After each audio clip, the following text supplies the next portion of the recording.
Astrology, ancient mystical star science, or man-made mumbo-jumbo. Love it or loathe it, astrology has been around for thousands of years. Here's an Egyptian depiction of the night sky. The Egyptians believed that the constellations were the representation of their pantheistic gods and goddesses.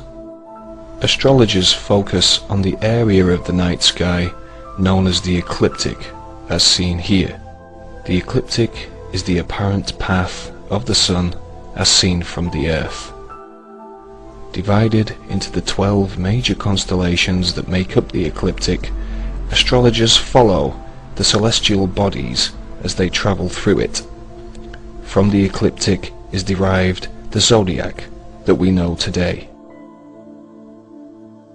The magical and mystical properties of their gods and goddesses, and they believed that they could channel their energies by reflecting the constellations in their architecture on the ground below. An example is the layout of the pyramids at Giza, which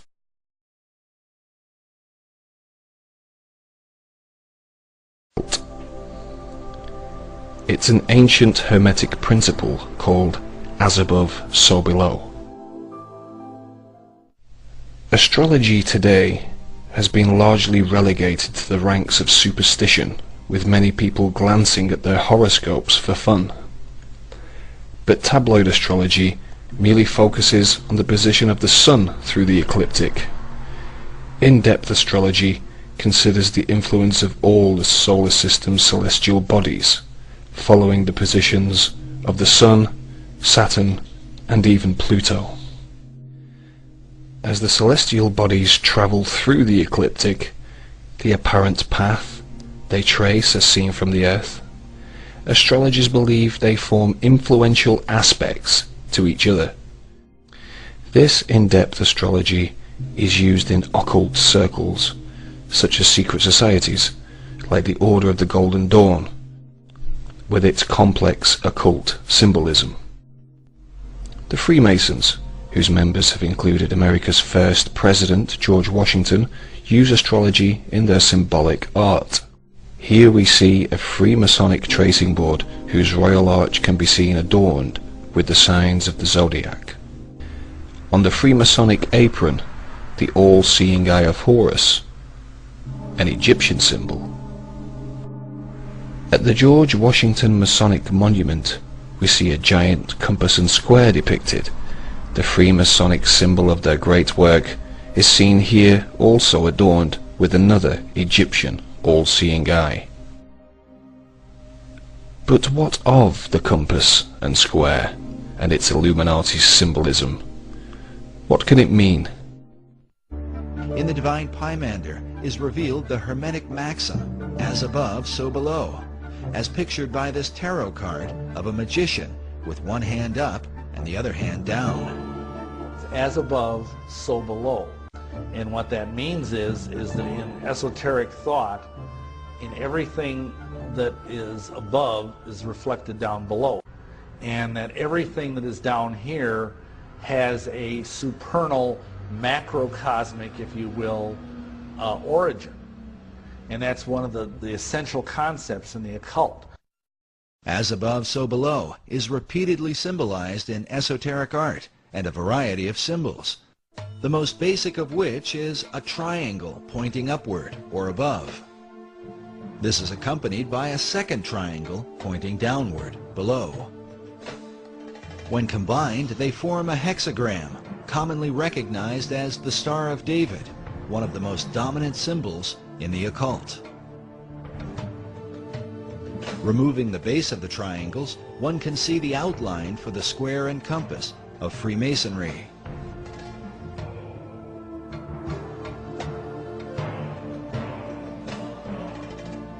This next image shows what Manly Hall called the God of Reflections. He is called the Ancient One, perched over a pool of water that reflects his image. Notice also how the placement of his arms and the crown upon his head form two triangles like a Star of David, while on his chest is a Maltese cross positioned upward and then reflected again down below. Esoterics believe this same principle of reflection can be found in nature, with bodies of water providing a mirror as a picture of the Hermetic maxim. With this in mind, consider the placement of the reflecting pools in our nation's capital. Before the Washington Monument, the U.S. Capitol, the Lincoln Memorial, and the Supreme Court. From the symbolic compass and square, with its Egyptian all-seeing eye and as above, so below references, and the royal arch adorned with astrological symbolism, can we conclude that the Illuminati and their so-called great work is to mimic their ancient Egyptian masters? As above, so below. All those individuals that were involved in any type of architecture to the ancients, that philosophy, that dictum, especially in Freemasonry, was as above, so below. What you have in the heavens should reflect at a certain period of time that which is on the earth.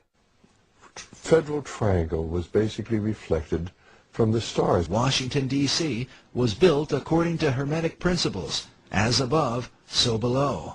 It was laid out to reflect what was going on in the stars, where you had a right-angled triangle surrounding the constellation of Virgo. The right-angled triangle surrounding Virgo is partly reflected in the layout of Federal Triangle. The White House, Washington Monument, and Capitol Building were designed in a right triangle, according to a star pattern above, where three stars surround the constellation Virgo, forming a stellar triangle. With this in mind, consider the following. On September the 11th, 2001, during the incident involving the Twin Towers, there was, above, an important astrological alignment between two of the most astrologically powerful celestial bodies, Saturn and Pluto. They formed an important aspect to each other, a highly destructive one, an opposition. Let us begin by looking at the planet Saturn. Saturn and its astrological symbolism is that of the planet of form and structure. It is also known as the planet of materialistic power. Saturn, on 9/11, was in the sign of Gemini, the twins. Gemini also represents multiplicity.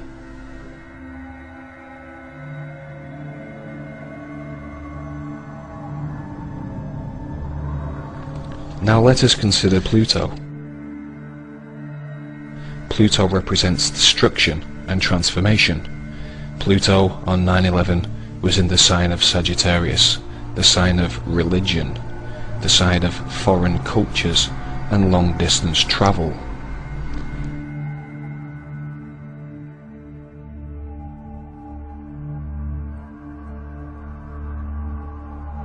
Is the planet of structure in the sign of the twins enough to give us an as above, so below reflection?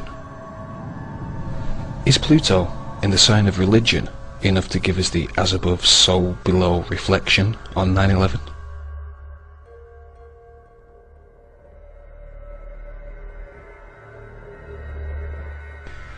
Are the Illuminati, with their worship of astrology, their obsession, their fixation with all things Egyptian, still performing occult ritualistic sacrifices of as above, so below connotations?